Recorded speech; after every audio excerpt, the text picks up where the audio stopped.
Hello students, this video lecture is on Programming in C Practicals for Diploma 2nd Sem CSE and BE 4th Semester ET&T students by Ms. Elam Sharma, Assistant Professor, Bharati College of Engineering and Technology, Durg। इसके previous video lecture में हमने array के programmes देखे थे, for loop के pattern printing programmes देखे थे। ये वो सारे प्रोग्राम मैंने आपको बोर्ड पर ऑलरेडी समझाए हुए हैं, मैं अब उनको रन करके दिखा रही हूँ। आज जो हम प्रोग्राम्स देखने वाले हैं, जो हमने चैप्टर एक पूरा पढ़ा है, यूनिट एक पूरा पढ़ा है फंक्शंस का, उन फंक्शंस का प्रोग्राम हम समझेंगे कि वो कैसे रन होता है, क्योंकि वो भी हमने बोर्ड पर देखा हुआ है।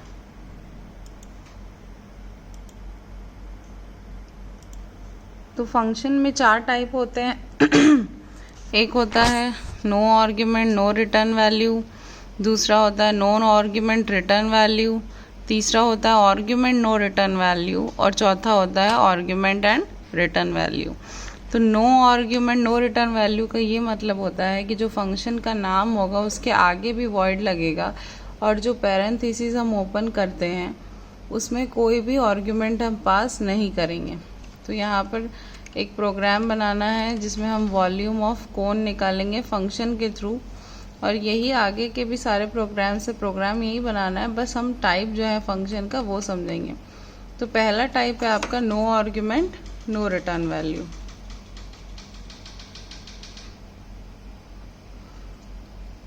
तो सबसे पहले हमारी हेडर फाइल्स वॉइड मेन। अब ये देखिए यहाँ पे मैंने लिख दिया है कि ये फंक्शन का डिक्लेरेशन है। ये पहला फंक्शन का प्रोग्राम मैं रन करा के दिखा रही हूँ आपको, इसलिए मैंने लिख दिया है यहाँ पे कि फंक्शन का डिक्लेरेशन क्या होता है, उसका डेटा टाइप, उसका नाम और पैरेंथेसिस के अंदर उसके पैरामीटर्स। तो क्योंकि ये no argument no return value है, आर्ग्यूमेंट नहीं है, इसलिए ये जो है पैरेंथेसिस वो खाली है। फिर नो आर्ग्यूमेंट हो गया, वो नो रिटर्न मतलब यहाँ पर वॉइड आएगा। अगर वहाँ पे रिटर्न वैल्यू का रहता तो हम इंट फ्लोट कैर कोई भी डेटा टाइप दे सकते थे। उसके बाद क्लियर स्क्रीन जो हम हमेशा लिखते हैं, ये जो है वो फंक्शन की कॉलिंग है। फंक्शन में 3 चीज़ें होती हैं, डिक्लेरेशन, कॉलिंग और डेफिनेशन। तो सबसे पहले डिक्लेयर हमने कर दिया फंक्शन का नाम है वॉल्यूम। अब उसको कॉल करेंगे, तो कॉल उसके बिना डेटा टाइप लिखे सिर्फ उसके नाम से करते हैं। तो सिर्फ नाम लिखा, पैरेंथेसिस लगाया और वो कॉल हो जाता है। तो ये था फंक्शन कॉलिंग। उसके बाद गेट ch और वो ब्रैकेट क्लोज। उसके बाद हमने यहाँ पे देखिए फंक्शन का डेफिनेशन पार्ट है। यहाँ पर मैंने लिखा भी है कि ये फंक्शन डेफिनेशन है, मतलब हमारा फंक्शन क्या करने वाला है वो हम डेफिनेशन पार्ट में लिखते हैं। तो जैसे हमको क्या करना है, वॉल्यूम ऑफ कोन निकालना है। तो वॉल्यूम ऑफ कोन का आपको पहले फॉर्मूला पता होना चाहिए कि 1/3 πr² h होता है उसका फॉर्मूला। तो सबसे पहले r और h को एंटर कराएंगे तब हमको उसकी वैल्यू मिलेगी। तो r और h को यहाँ पे फ्लोट वेरिएबल डिक्लेयर किया फंक्शन डेफिनेशन के अंदर। v हमने आउटपुट के लिए किया। एक पाई जो है, पाई नाम का वेरिएबल, उसको कांस्टेंट डिक्लेयर करके यहाँ पे 3.14 उसकी वैल्यू असाइन कर दी। फिर हम क्या लिख रहे हैं, printf enter and radius, height and radius of cone. तो वो प्रिंट करेगा एज इट इज, उसकी वैल्यू एंटर करा रहे हैं तो वहाँ पे स्कैनफ आएगा। उसके बाद फॉर्मूला जो है हमारा v = 1/3 πr² h। तो 1.0 और 3.0 लिखना पड़ेगा क्योंकि आपने फ्लोट पे दी है values, into pi into r into r into h। क्योंकि मैथ्स नहीं है, ये मैथ्स होता तो हम बिना एस्ट्रिक लिखे भी हम समझ जाते हैं कि वो मल्टीप्लिकेशन है, पर कंप्यूटर को हमको हर एक इंस्ट्रक्शन क्लियरली देना पड़ता है, इसीलिए हमको यहाँ पे एस्ट्रिक लगाना पड़ता है। फिर हम उसी को प्रिंट करा रहे हैं %f लिख के। वॉल्यूम जो इसमें हमने निकाला था वो है वेरिएबल v। तो इसको रन करा के देख लेते हैं।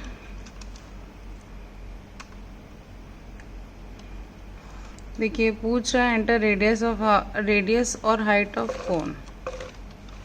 तो मैंने दोनों की वैल्यू 3 दी है, तो वॉल्यूम ऑफ कोन वो दे दिया 28.26। अब क्योंकि फ्लोट में थी तो 4 0 आगे के उसने फ्लोट में लिए हैं। तो ये जो पहला फंक्शन का प्रोग्राम था वो सबसे बेसिक था, उसका टाइप था नो आर्ग्यूमेंट और नो रिटर्न वैल्यू।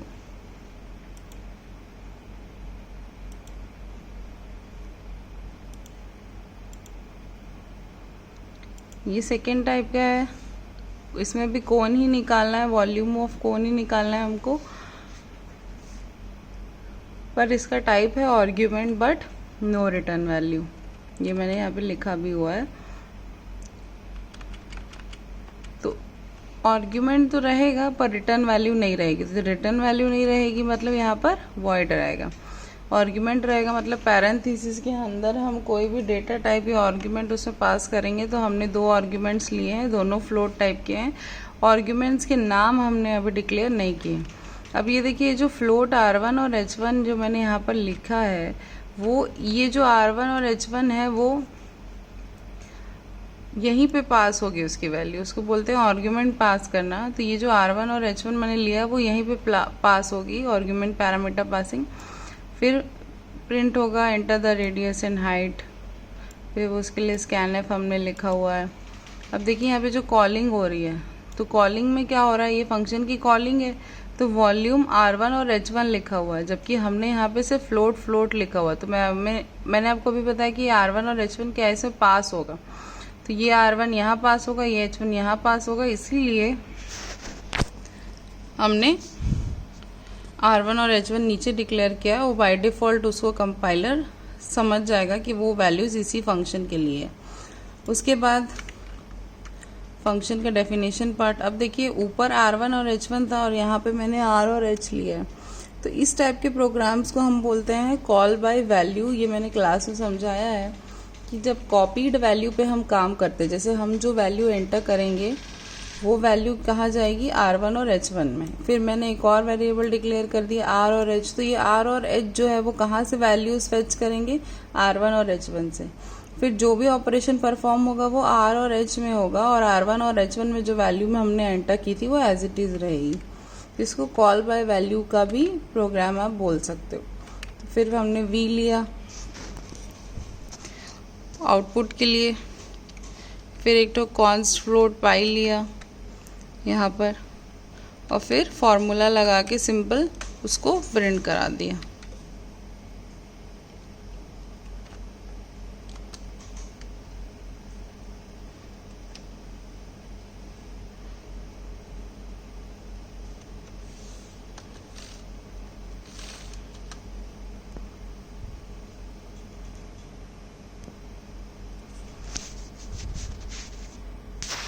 दिख रहा होगा enter the height and radius. तो हाइट एंड रेडियस की वैल्यू मैंने एंटर करी तो वो वॉल्यूम हमको आउटपुट में दे दिया। ये जो प्रोग्राम था वो क्या था, argument but no return value. ये देखिए ये तीसरा टाइप का फंक्शन है जिसमें लिखा हुआ है no argument but return value.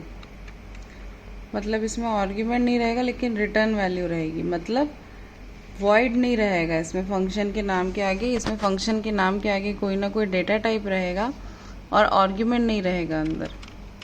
ये देखिए फंक्शन के नाम के आगे डेटा टाइप है और फंक्शन के पैरेंथेसिस के अंदर कोई आर्ग्यूमेंट नहीं है।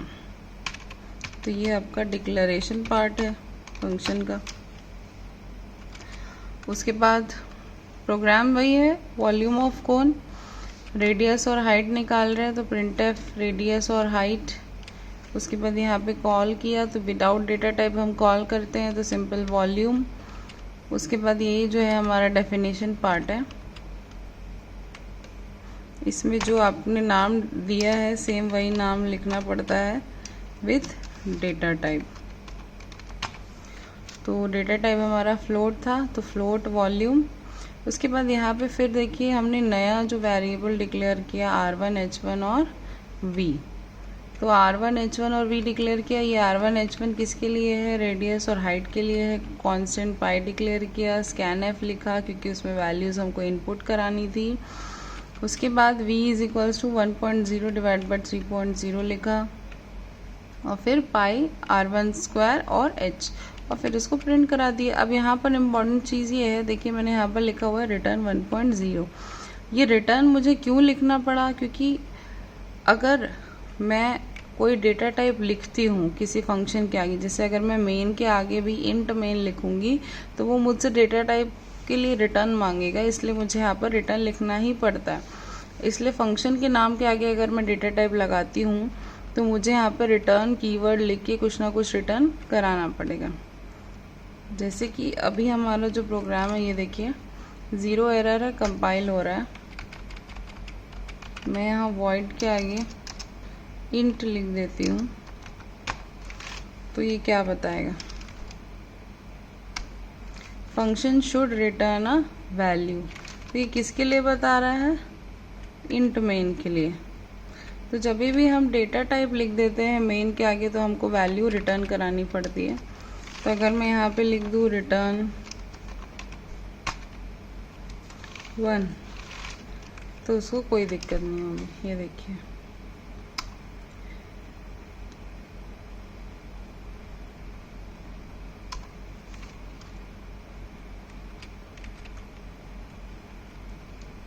ये गेट ch ऊपर आना चाहिए और रिटर्न नीचे।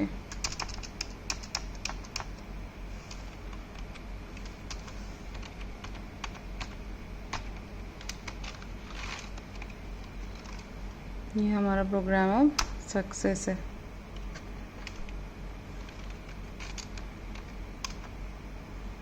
तो रेडियस और हाइट एंटर कराया तो वॉल्यूम आ गया फॉर्मूले के साथ पाई r स्क्वायर 1/3 पाई r स्क्वायर h। तो समझ आया होगा आपको कि अगर हम डेटा टाइप लिखते हैं फंक्शन के आगे मेन के आगे तो हमको ये रिटर्न स्टेटमेंट लिखना पड़ता है, चाहे वो फंक्शन हो चाहे वो मेन हो। इसके बाद जो सबसे मोस्ट इम्पॉर्टेंट टाइप है वो देखते हैं हम।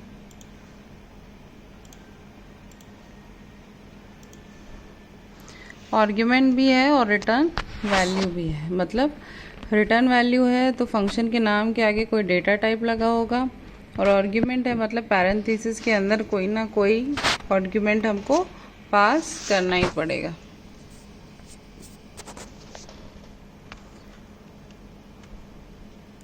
तो ये हमारी दोनों हेडर फाइल्स। अब ये देखिए हैश इंक्लूड और वॉइड मेन के बीच में अगर मैं कुछ डिक्लेयर करती हूँ तो उसको बोलते हैं ग्लोबल डिक्लेरेशन।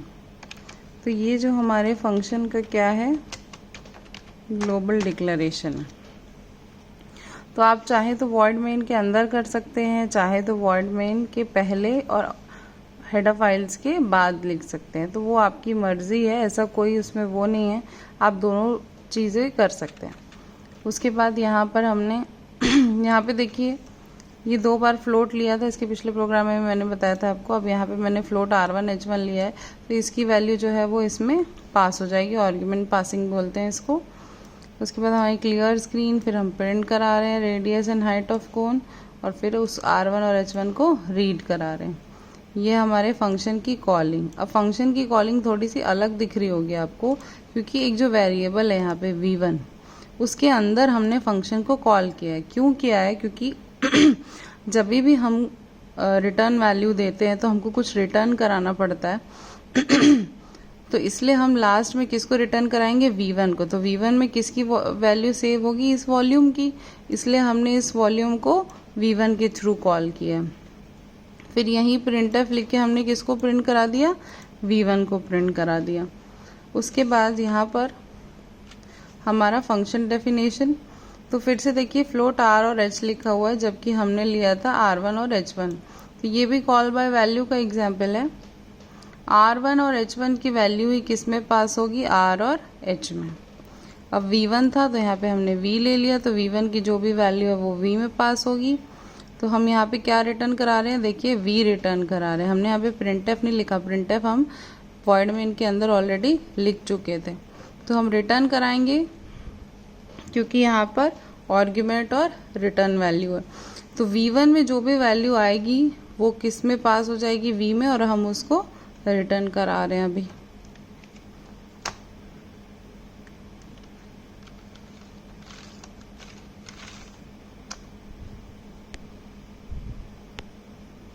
ये आ गया हमारा volume of cone, enter the radius and height of cone, 4 और 3 एंटर कराया तो ये हमारा वॉल्यूम ऑफ कोन आ गया। ये जो पार्ट है वो सबसे इम्पोर्टेंट पार्ट है प्रोग्राम के। 4 टाइप्स होते हैं, मैंने चारों के प्रोग्राम सबको दिखाए कि एक आर्ग्यूमेंट, एक रिटर्न वैल्यू है, एक no argument no return value, argument no return value और नो आर्ग्यूमेंट रिटर्न वैल्यू।